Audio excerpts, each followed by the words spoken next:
Harsin, Michigan playoff. Yeah, Harsin. Why Lane Kiffin won't take it.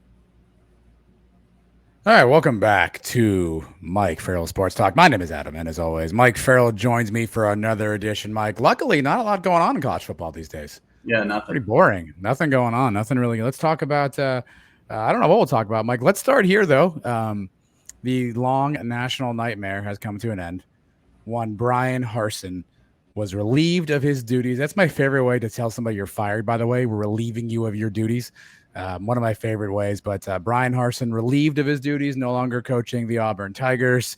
Not surprising, Mike, obviously. But I do want to talk about timing. You're one who was interested in when this decision would be made. You thought it may have been weeks ago. It comes now. What do you make of the timing of the Harsin decision? Well, Hugh Freeze just signed his extension, and I think they said, all right, enough of this. We're not going to play around anymore. This guy's not our coach. We've known this since the Georgia game. We actually knew this last season when we tried to railroad him out of the job. And then, they decided to wait, and my theory was, let's make this about him being horrible and not about the boosters running this program. But I think Hugh Freeze signing his extension with Liberty, he's not out of the picture, but it made things more difficult for them. And, Liberty did that, obviously, because he's been mentioned for the Auburn job and other jobs. Well, my quick important question. Did he sign it or did he agree to it? I think he signed it. And I don't know. I'm just asking for clarity. So I know for a fact that if they come at him with the proper offer, he's going to go to Auburn. Okay. It's a signature from what I understand because there's a buyout involved, and it's not an excessive buyout, and it's not anything that couldn't be overcome. And obviously he would have to give up a cushy job at Liberty where he's making, under $5 million, but just under $5 million a year to go back into the nightmare that almost ruined his life in the SEC West. But I do know they're not out of play. So this contract doesn't essentially eliminate him as a candidate, but it makes it more difficult. So now, there's a lot more for him to think of. He agreed to this contract. I believe he signed the deal.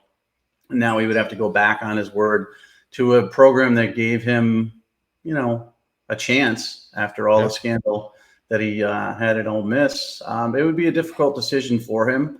And had the contract not been extended, it would be an easier deal. So they saw that, other people are angling to get their guys lined up and locked in, to avoid losing them to the Auburn job. They didn't want like a Jamie Chadwell to sign some sort of, bigger long-term deal. So that was the catalyst for this. It's, enough of this, pretending that he's our guy, enough of this pretending we're going to wait till the end of the season. We potentially just lost one of the coaches that we're interested in. Let's just get this done. How much does the new AD potentially play a role in this? I think the rumors are Mississippi State athletic director will be heading to Auburn. Is that timing coincidental, or is there more at play there? I don't think it's coincidental. I'm not sure, obviously he's going to lead the search, so to speak, but we all know where this is going to be driven from. It's going to be about money. It's going to be how much money they want to pay for this job. And it's going to be about the, I hate to keep saying boosters, because it just sounds so, I don't know, Nick Nolte in that movie 100 years ago. Blue Chips. Oh, that's a great movie. Yeah, I just don't like the Shaquille, Penny Hardaway. No, I don't like the sound of booster. So I'm going to say old money. The old money here is going to dictate who makes this hire and where this hire comes from and how much money they're going to pay here. So an AD is great and that's needed, but they're going to tell the AD what to do. But I think this is all like coming together. They want, to have a search now. They want to be open to a lot of different coaches, including, Hugh Freeze. They want an AD in place. They want to do this structurally, kind of the way, the model should be Miami. The way they did athletic director and then lured a very, a coach that they really wanted badly. And Auburn wanted Cristobal very, very badly the year before they hired Harsin. So I think that's the model is they're looking for, is to get the AD in place, then hire a coach, and then hopefully get out of this, cesspool nightmare that they're in. Give me let's go over the profile for this coach. I'll ask a couple questions. You tell me the profile. So First-time head coach or somebody with experience? What do you think they want? Experience. I don't think you could put anybody in. I honestly don't think you could put a group of 5 guy in here. You know, Okay. Jamie Chadwell is certainly one of the candidates, Coastal Carolina.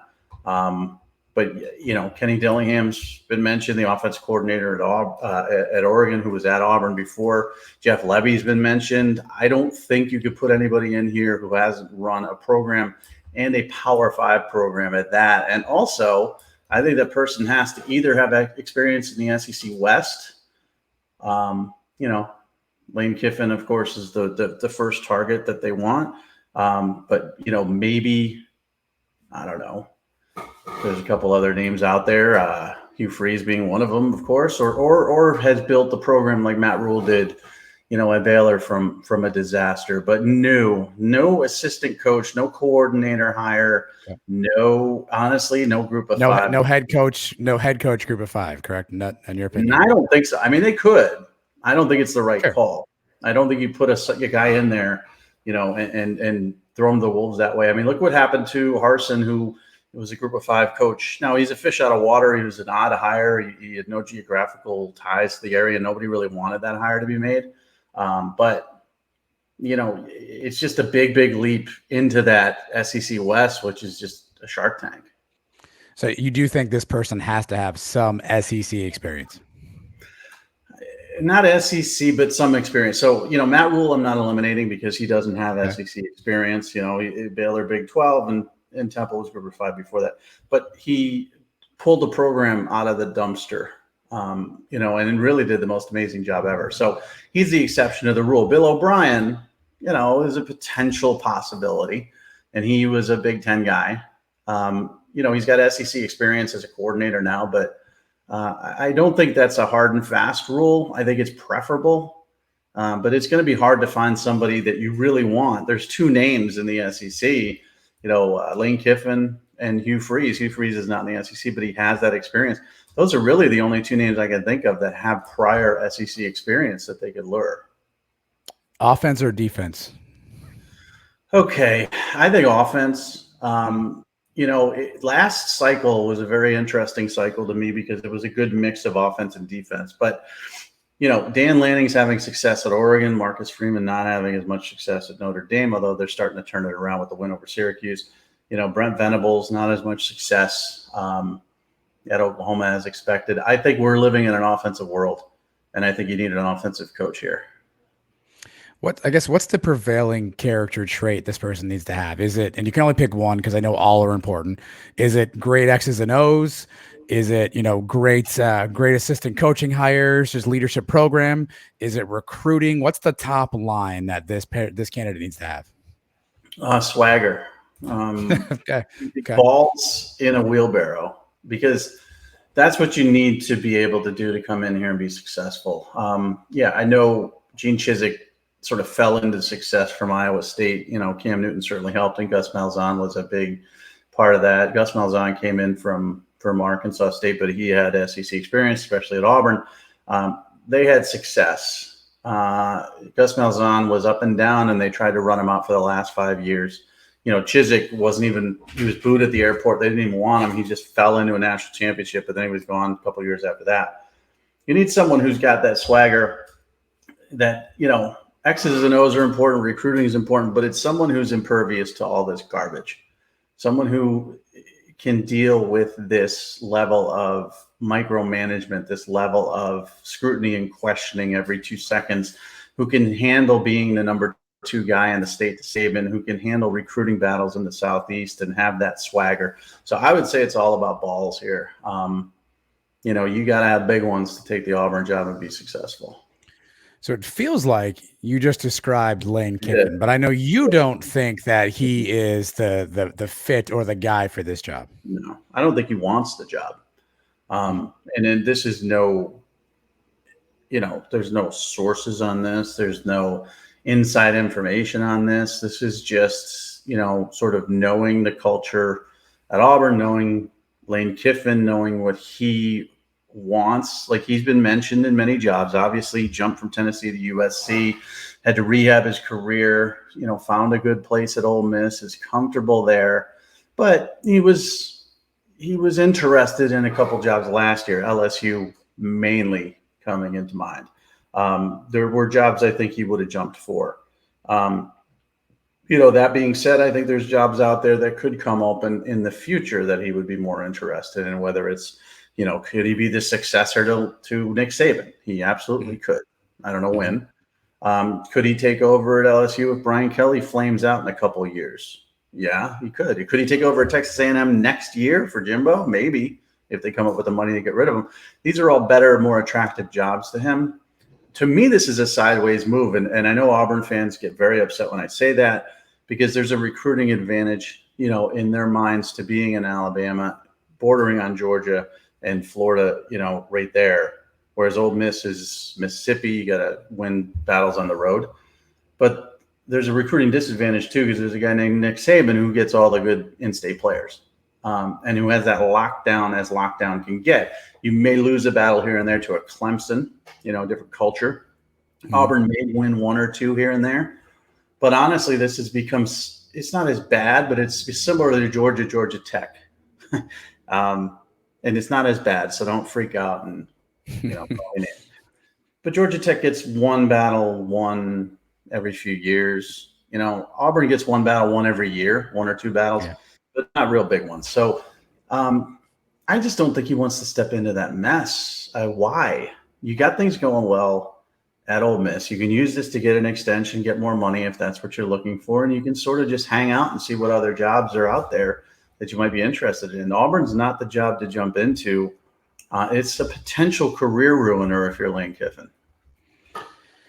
What is this the best of the open jobs? I know we're talking November 1st, so I know there are jobs, to your point, that may come open after this conversation. But of the open jobs that are there right now, is this the best of the current open college football jobs? It's a great question, because I can make them either way. Nebraska and Wisconsin are the other two jobs that come to mind, of course. They don't have good recruiting territories, so Auburn's got them in that department by far. I mean, I saw somebody wrote something the other day saying, well, Nebraska doesn't have any in-state competition. Well, who cares? There's like 2 kids with a pulse in the state of Nebraska every year.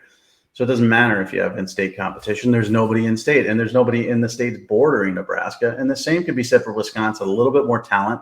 But again, doesn't matter, if you don't have in-state competition, but nobody comes to your state, who cares? So there's a huge advantage for Auburn there. There's the SEC lure, but I don't think that's as strong as an advantage as it used to be over the Big Ten with all the TV money and things like that. I'm going to say yes, if they just let a coach do what he needs to do. And Harsin was never going to work out. So this isn't like the boosters ruining him. It's a dumb hire. It was a really stupid hire. And it's not that he's a bad coach, but it just made no sense whatsoever. They struck out on some guys. They got a little bit, panicked, and they made a bad hire. Gus probably wore out his welcome. He went to the national championship game, and he had, a 10-win season here and there, and he beat Alabama and the kick 6 and all that stuff. But he really wasn't consistently getting it done on a year-by-year basis. Let somebody do it, and this could be a very successful job. So my answer is yes. And I think after that, you're probably talking Wisconsin, Nebraska, or Nebraska, Wisconsin, something in that order. What do you think the timeline is on these hires? I mean, to your point, Nebraska, Wisconsin. I mean, is this a wait out the end of the year, see who pops free, see who they can lure, or if they had, let's say Matt Rule's our guy. I'm just throwing a name out. Matt Rule's available. I believe right now. I think you, me, and Matt Rule are doing the same amount of work right now. Right. If they want Matt Rule, they can hire him tomorrow, right? Like, do you think they wait this out and figure out who's going to pop free at the end of the year? Yeah, I think they should wait it out. I think everybody should wait it out unless Matt Rule's your guy. I mean, there's nothing stopping you from Matt Rule. There's nothing stopping you from Urban Meyer if you want to go down that road. But I don't think Urban Meyer would touch any of these jobs with a 10-foot pole. But somebody who's currently unemployed, hire him now if he's your guy. But wait, don't hire Jim Leonhard now. Don't make a rash decision unless Matt Rule's your guy. Wait it out. See what happens, see how the carousel turns. And everybody's going to say, well, the early signing period. Well, the Auburn class is not good. Half of it's gone. With the portal, it doesn't matter as much. The early signing period doesn't matter as much. Same thing for Nebraska, Wisconsin, okay classes, but if those fall apart, it's not a big deal. You can rehab your roster and Band-Aid it with the portal now, and you couldn't do that before. So wait till you get the right fit, the right guy, who you want, even if that's into January, even if you wait till the cycle of the playoffs ends. I wouldn't even care, honestly, from a recruiting standpoint, if they waited till after the Super Bowl. If their guy was their Super Bowl coach, right? If that's who they really wanted, and we don't know who's going to be in the Super Bowl, let's just say that was the guy they wanted. Wait. Let this recruiting class die a little bit. That's okay. Make it a small one.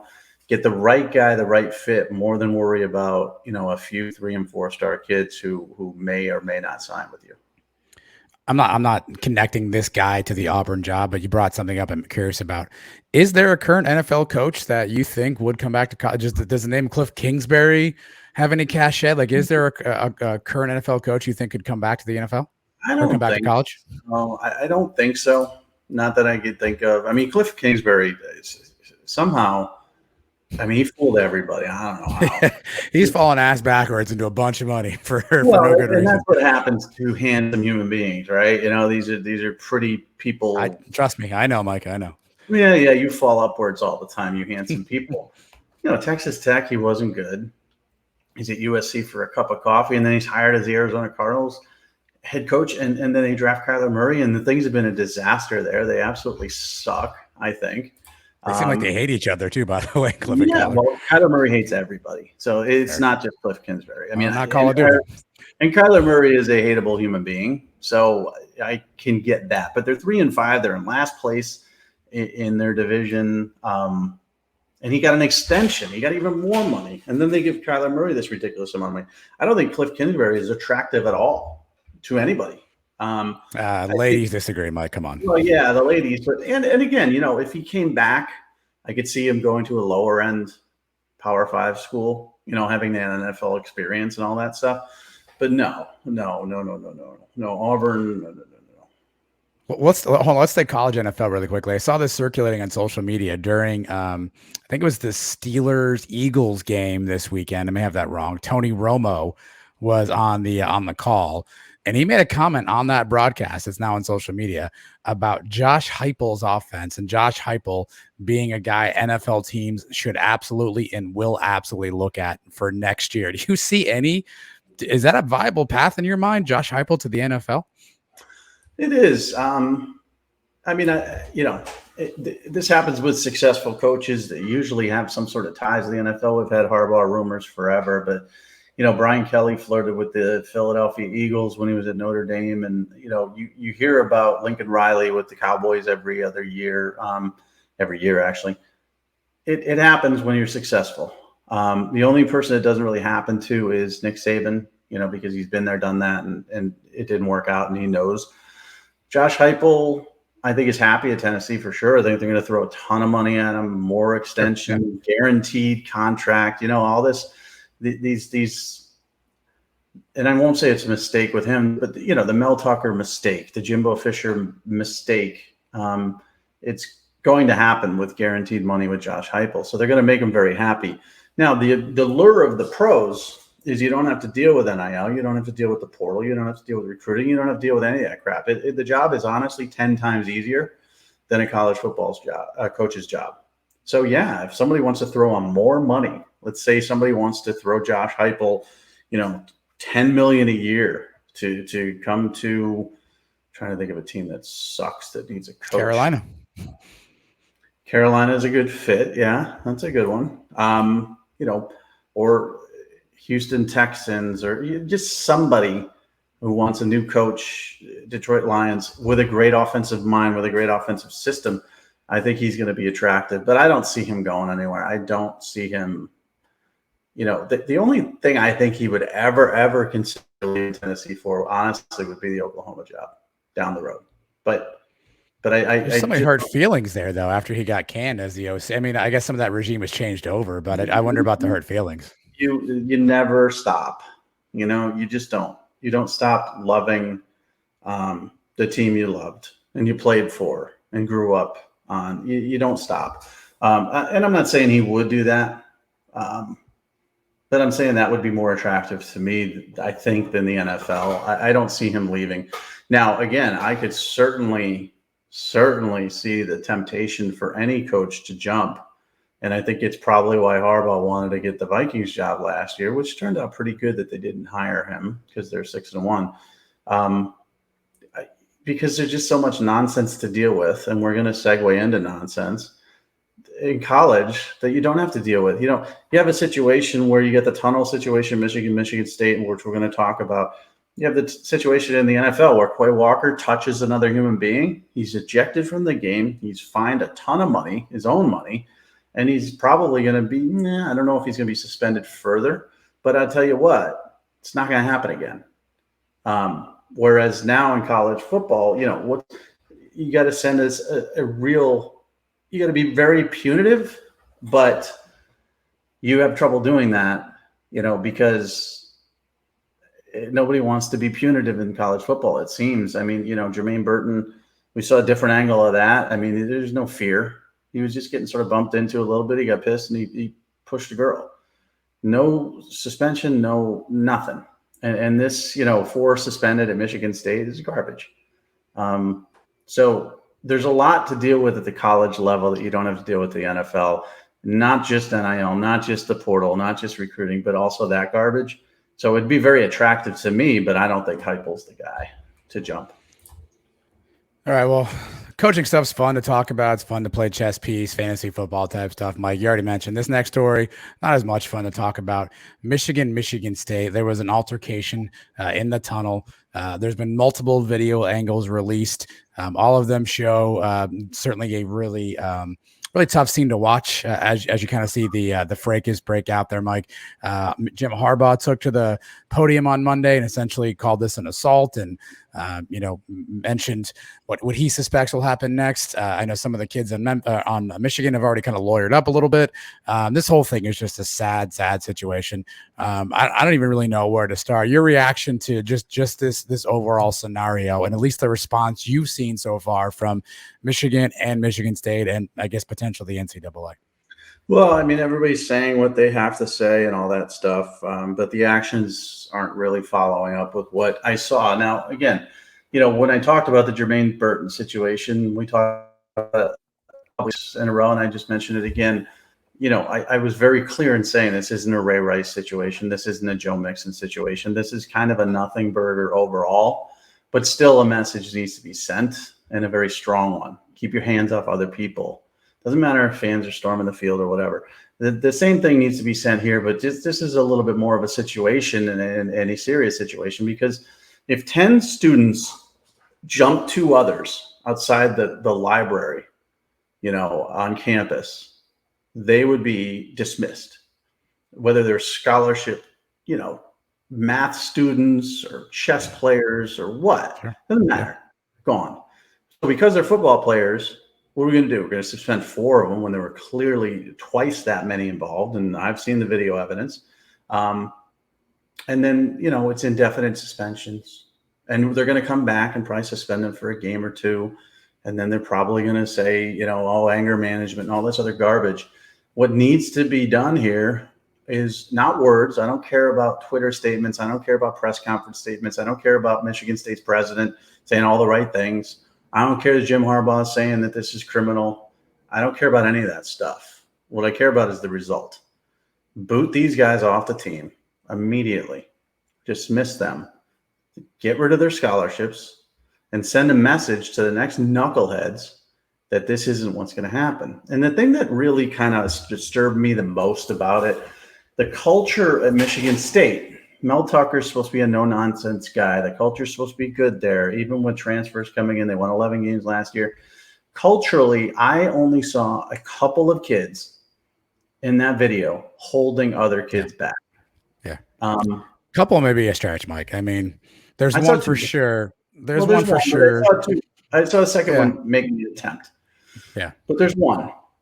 And so when you're in a fight like this, we've all been in fights, always, the 2 want to go at it, or the 2-on-1 want to go at it. Even in freaking Cobra Kai, right? It's stupidest show ever, which I love, by the way. but has a constant kung fu death fight every 2 episodes. Eventually, someone's holding somebody back. And this was not the case. Nobody held anybody back. This was just a sort of a gang up mentality. And that speaks to the culture. Like, come on, where are the cooler heads? Where are the guys that are saying, listen, we know going into this game, we're what, 22-point underdogs at the Big House. We know we could lose this football game. We know they might even try to run it up. We know Harbaugh might try to throw some sort of trick pass with 2 minutes left. We know all this. We know the tunnel is shared. So let's talk about it. Let's address it first, and let's get our culture together in saying we're not going to fall into this taunting and all this other garbage.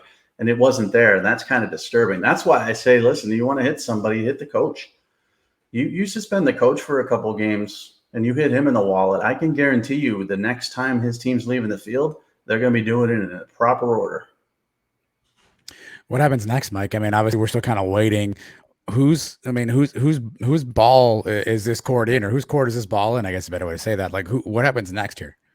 There'll be more suspensions. The video evidence will show that there's more people involved. I mean, Jacoby Windman is one of them.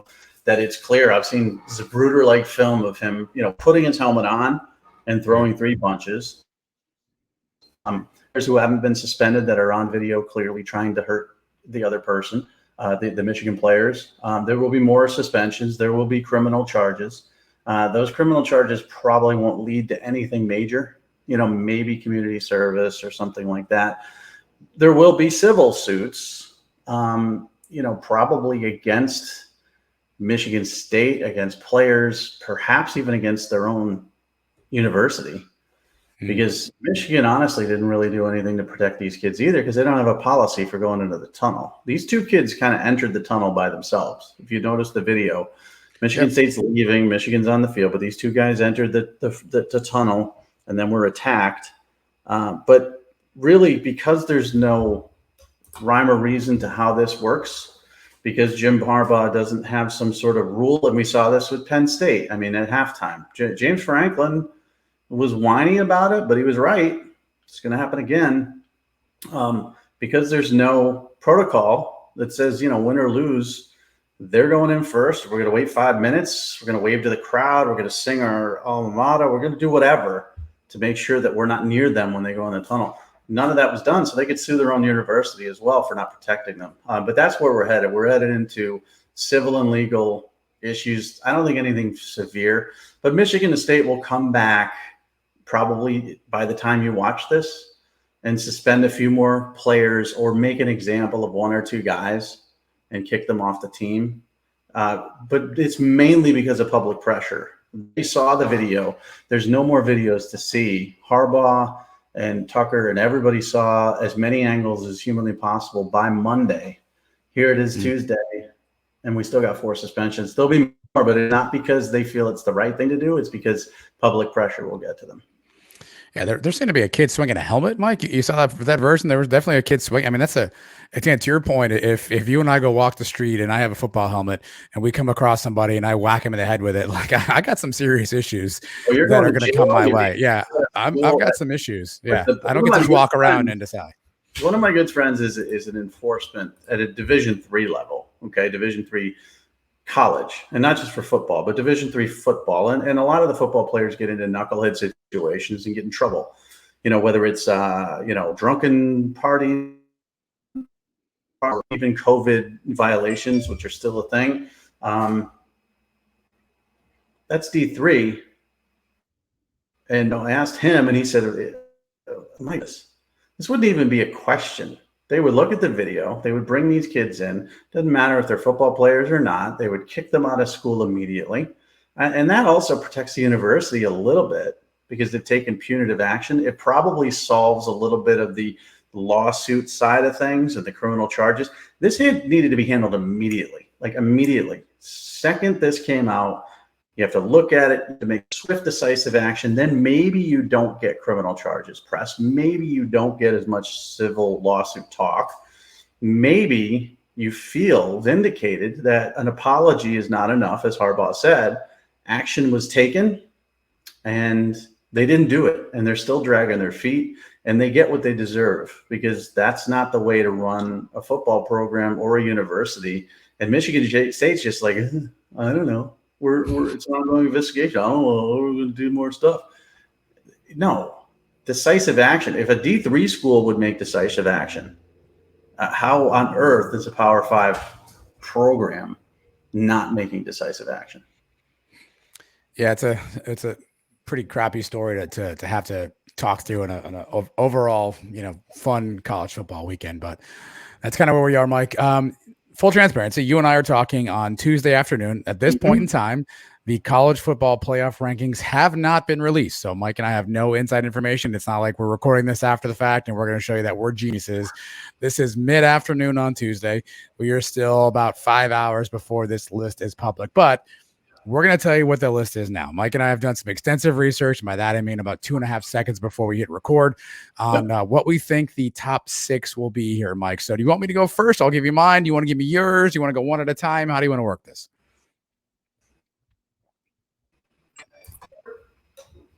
Is that me breaking up, or is that you breaking up? It's absolutely you breaking up. And I asked that question. I don't know the answer to that yet. How do you want to release our 6 here? Do you want me to go first? I'll give them to you. There's no pomp and circumstance. This is, there's no fancy graphics. There's you typing. Are you going 6 to 1, 1 to 6? Like, how do we want to do this? Oh, nobody cares. Like, this is a drum roll at 1. Come on. I'm glad. Yeah, I mean, nobody's watching. You take all the it's also fair, but all the fun of being a producer out of the show. Yeah, just go talk, Mike.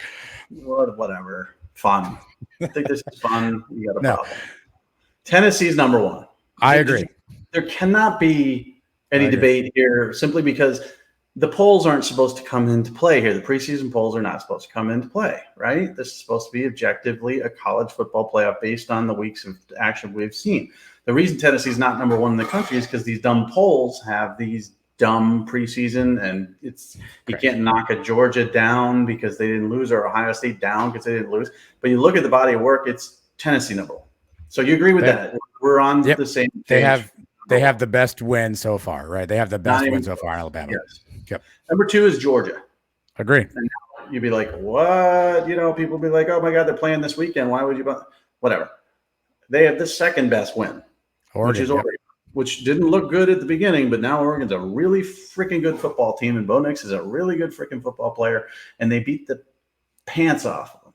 So they've got a really good victory, 46 points over Oregon. So they're number 2. Yep. Number 3 is Ohio State. Number 4 is Michigan. Agree. Okay. Now, they haven't played anybody really. Michigan could argue. Penn State, whoop-de-doo. Ohio State could argue. Penn State, whoop-de-doo. Penn State's like that.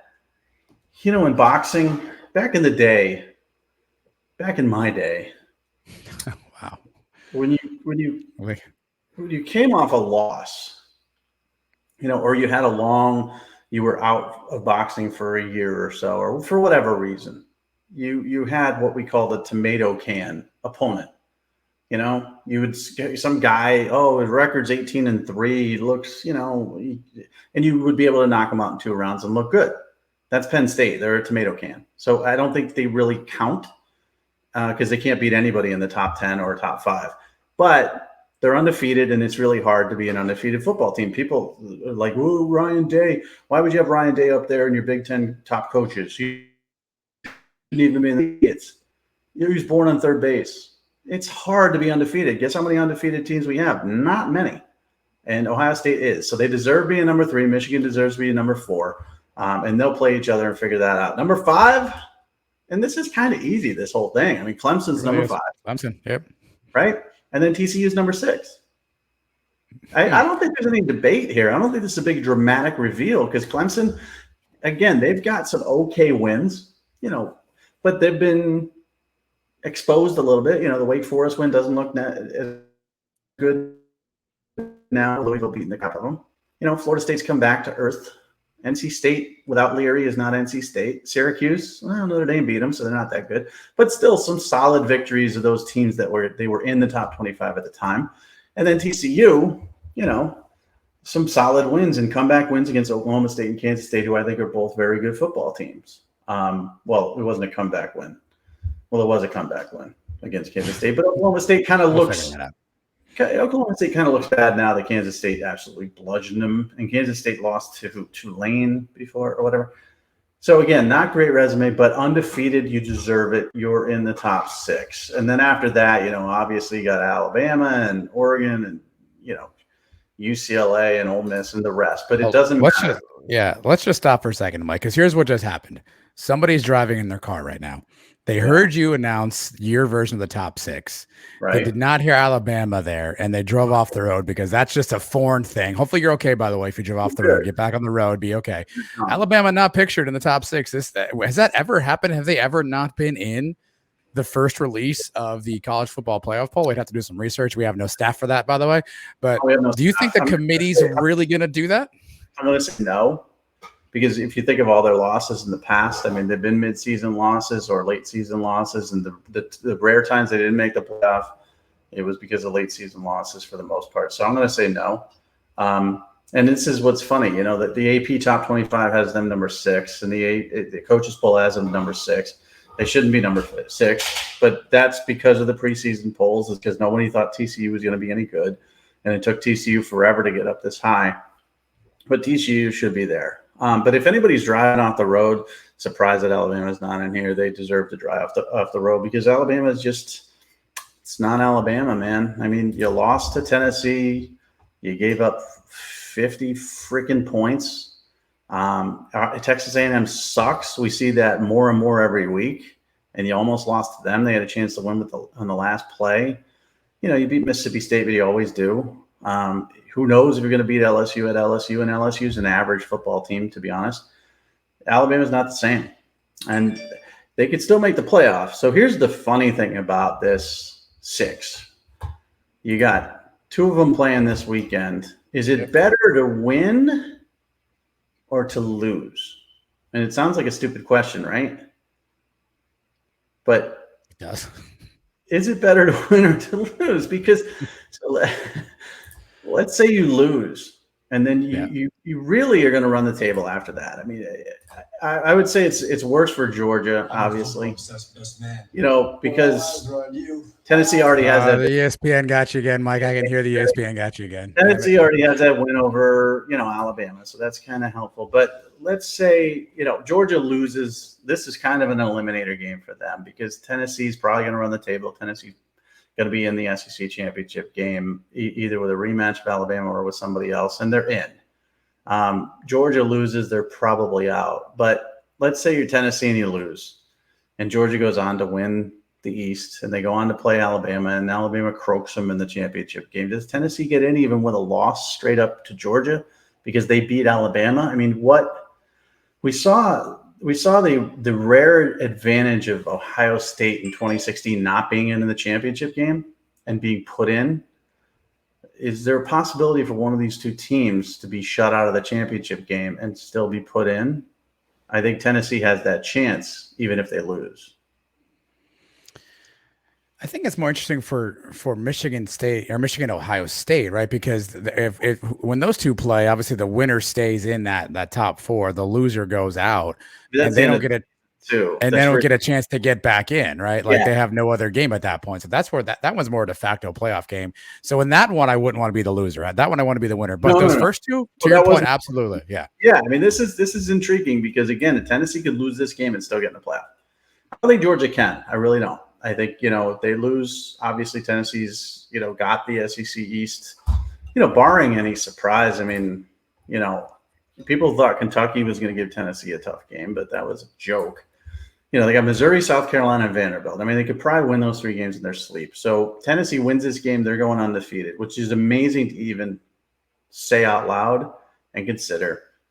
And they're in the playoff, whether they lose in the SEC title game or not. Georgia loses. They don't get that SEC playoff game. So then you've got probably a situation if Alabama runs the table and Tennessee does as well and they meet. Would you get a third playoff team from the SEC? And unlikely.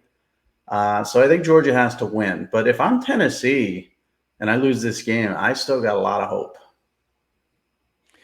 Well, doing your math for a second, right? On our official Mike Farrell Sports rankings, Tennessee, Georgia, Ohio State, Michigan, 2 of those are going to at least drop out initially, right? The Correct. next two spots to plug those two in that pecking order would be number 5 Clemson popping into the top 4, and then number 6 TCU popping into the top 4. What percentage chance do you give those two teams, Clemson and TCU, assuming they have to run the table, to actually stay in that top 4? Oh, Clemson 100% is in. It's over. We can stop playing football games. I mean, they're going to beat Notre Dame. Notre Dame, yeah, I know they beat Syracuse. Whoop-de-doo. Clemson's going to beat Notre Dame. Then they got Louisville, Miami, and South Carolina. They're going to win all those football games, especially since all of them are at home. And then they're going to play what? Some crap bottom team in the ACC title game? Whoop-de-doo. Yeah. They're in. They're going to go undefeated, and they're in unless they bring back Clemsoning, which I don't think they're going to do. TCU, I want to believe because they're a fun story, and I honestly love their helmets. I know that sounds stupid, but they've got like the best helmets short of Michigan, I think. Captain of the Pee Wee football team. We are captain of the Pee Wee football team. Their schedule scares me a little bit. Every week with that. I can't stop autoplay. Is there a way? There probably is. Just turn your volume down. Turn the volume down on your computer. Yeah, because I have to hear you. Well, that's on you then. Or headphones. Well, listen, I could turn it down and not hear you and just go blind.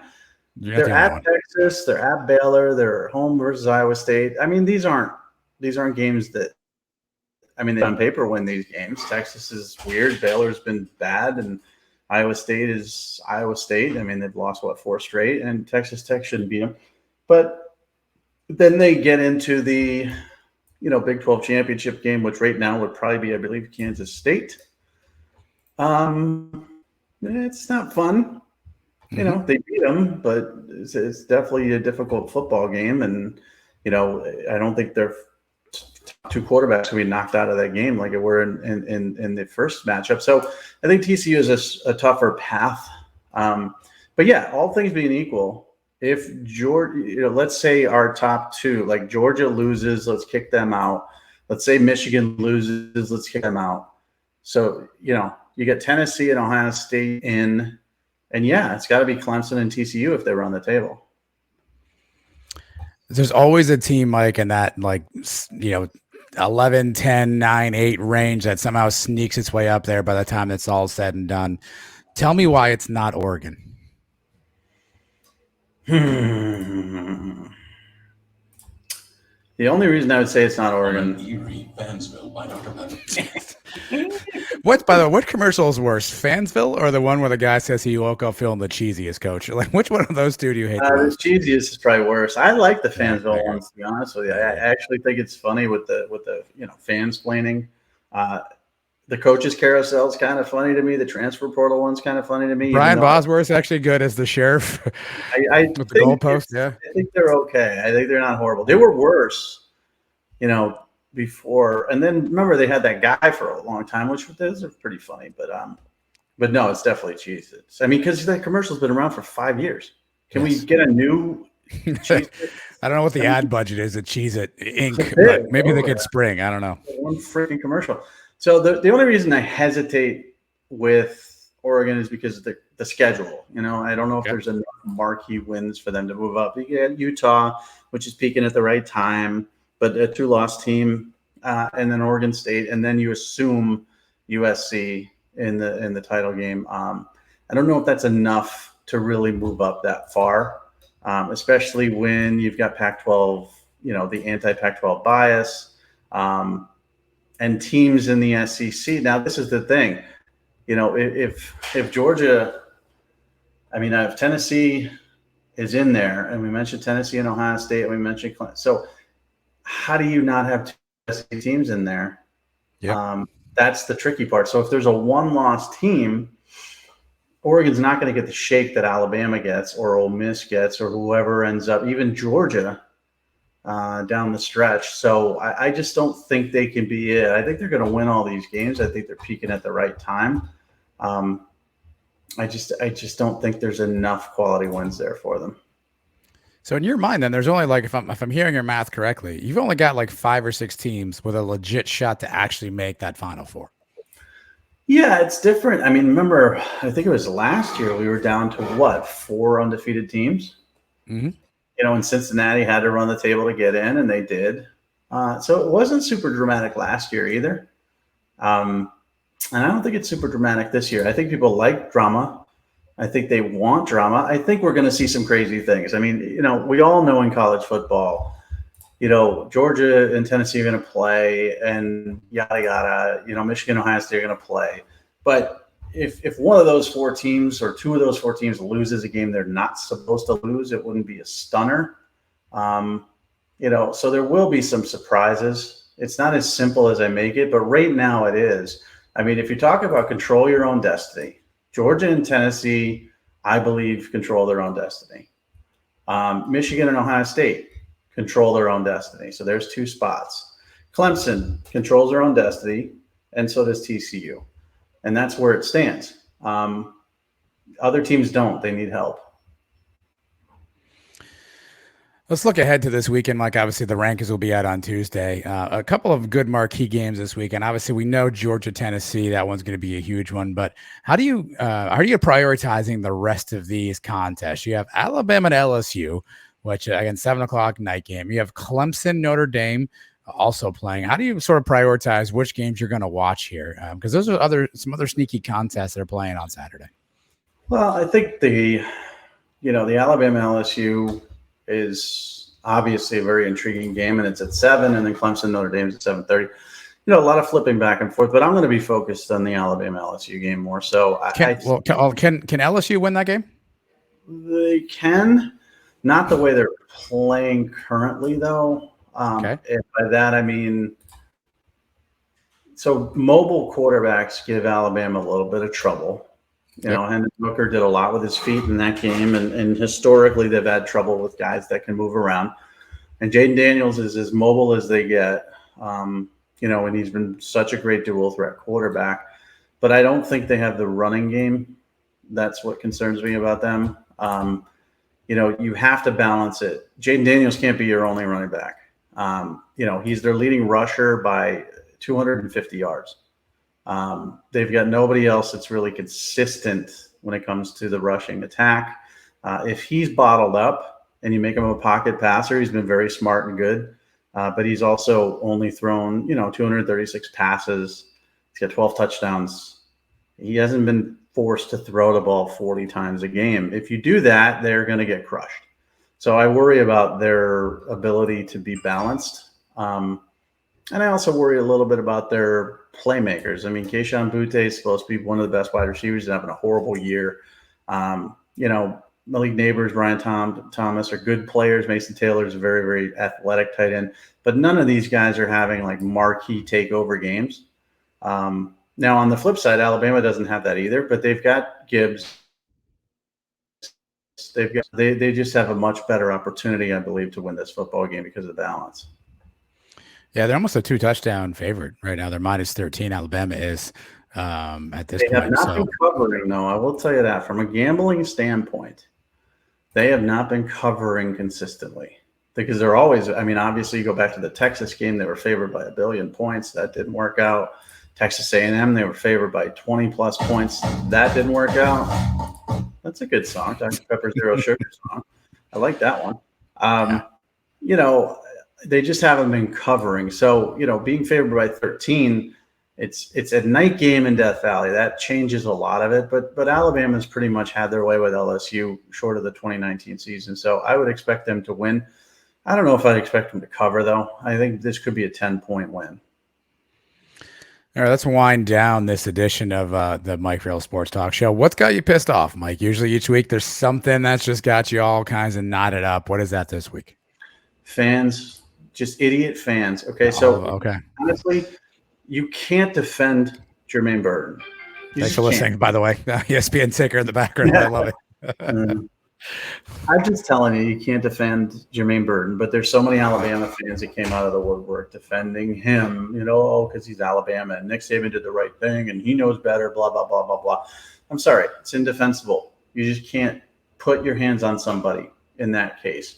Michigan State fans, not all of you, the 2% mouth breathers on the internet, defending their players, saying that they were taunted. Michigan, tried to run up the score. All this garbage.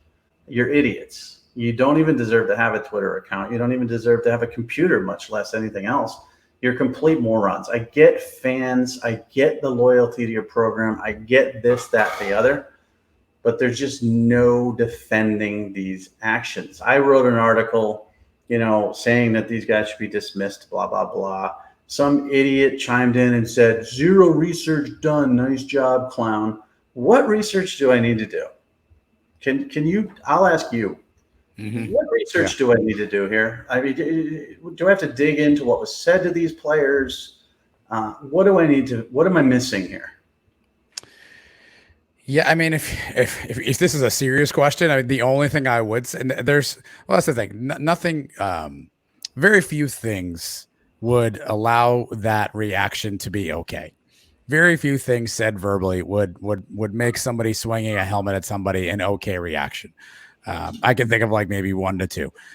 So in this instance, I don't know that much research would need to be done. But if we want to be technical, maybe finding out the words and the things that were said. But either way, there's very few things that I think could be said there that someone would go, "Oh, you hit him with the helmet, then it makes sense." That those two connective points probably aren't coming together. I can't think. I honestly, and I know exactly what you're talking about. We all do. I don't think there's anything. I don't think there's anything. I think it's indefensible. If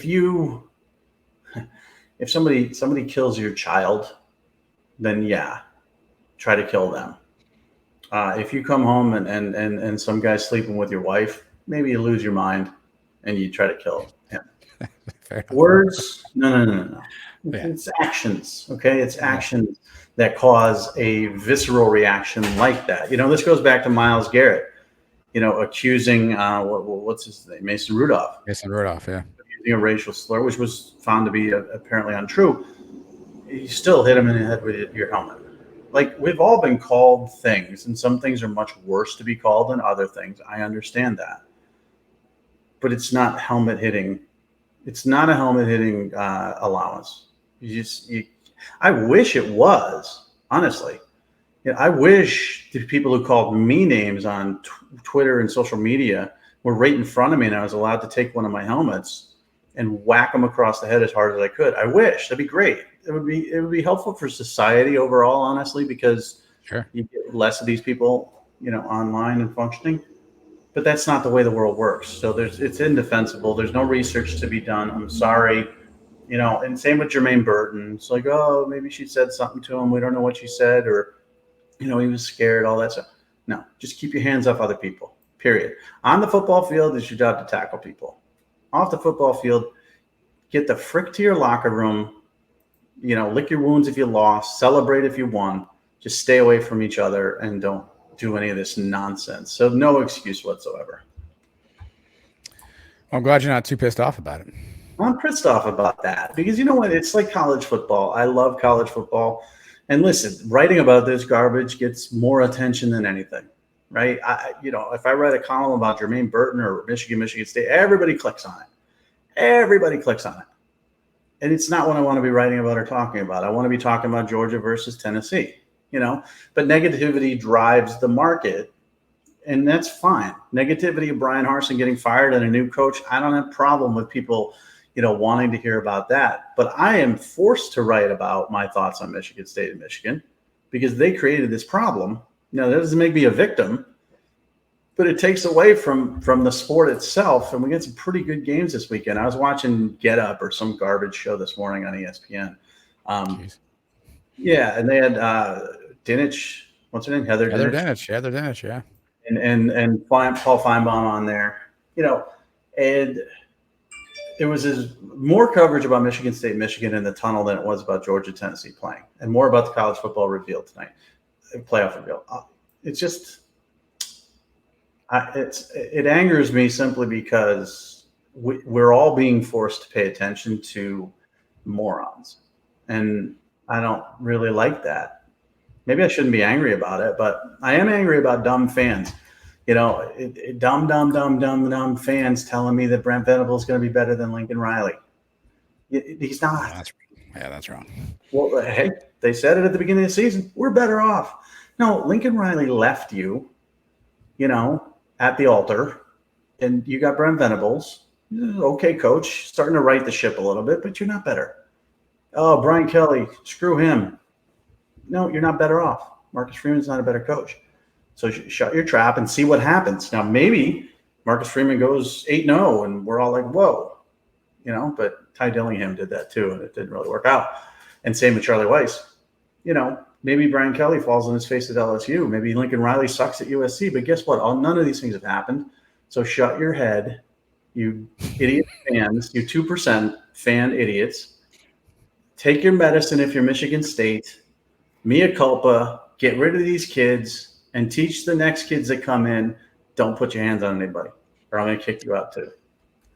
I haven't heard "shut your head" as an action. Well, how about this? I started this was very intriguing to me because I started a term that I call throated. Okay. Now you could take this many different ways. And if people all took it the one way. So I said that I can't believe Mike Gundy and Oklahoma State got throated by Kansas State. People were like offended.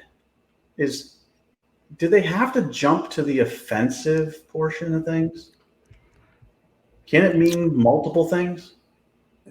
Well, there's a couple other throated options I think that maybe are out there that I don't know that you'd want either. Is it any worse than curb stomped? Curb stomped doesn't feel any better either, though. You hear curb stomped a lot too. Well, I mean, throated is that, yeah, that's bad, right? But also put your foot on his throat, punch him in the throat. There's some adult entertainment throat stuff. You have to jump to that. Like, that's what's funny about it is I use terms and I made up throated, and I'm hoping that it goes crazy. But I use terms all the time that are just weird. I wouldn't Google that, by the way, at least not on a work computer. For anybody out there, I should don't Google that on a work computer. The acronym for not safe at work is it NSAW, I guess. Not safe for work. Well, you're a human resource dude or some sort of mysterious like enforcer dude for some company. Yeah, you don't want to Google throated at work. Unless I make it viral, then maybe. Yeah, a little fun tip from me to you, Mike. Obviously, we appreciate you listening. Make sure you subscribe to the podcast feed on the Believe Podcast Network. Subscribe to the YouTube channel. Hit notifications whenever we go and do one of these. You'll get updated ASAP, so you can get to this content as quickly as possible. And don't forget, Mike's building out a great little website there, MikeFarrellSports.com. A bunch of, I'm sure, cool stuff up. Mike, any cool articles you want people to pay attention to? Yeah, so we do now we do a lot more recruiting. So I think they should pay attention to that. We've got recruiting fact or fiction almost on a daily basis. We've got Julian saying the 5-star quarterback from California is making a decision Wednesday. We'll tell him there where he's going to go. Nichols Harbor, the 5-star athlete from Maryland, who was, linked with Michigan and South Carolina, now has Maryland in the mix. So we've got a lot of that stuff going on. We've also had a daily recruiting roundup with rumors. We're going to be doing more recruiting rumors and stuff that I hear. We do have the coaching carousel stuff all the time. I'm going to be coming out with, my 10 in order, who I would hire if I'm Auburn. And I'm going to redo my Nebraska, Wisconsin ones based on, new coaches in the fold and stuff like that. So, but more of a recruiting spin, because I thought of it, obviously my name is linked to recruiting. That's where I made my little, bit of fame, and the football season is quickly ending. And I'm like, what the hell are we going to write about? Oh, that's right. Recruiting never stops, and the portal never stops either. We got a lot of good portal stuff up there too. Serious portal rumors that we're going to be putting up too, like a particular player at Oregon and the backstory on why he's going to have to enter the portal in December. Yeah, you got to be careful with a lot of stuff, though. So, there's just a lot of rumors on there, but most of them all of them are actually based on, factual and sources. They won't all come true. But I think that's what people really want is, who's going to enter the portal. I got 5 names coming up, if I ever get a chance to write it, of names that are going in the portal in December that people will be very interested in these big names.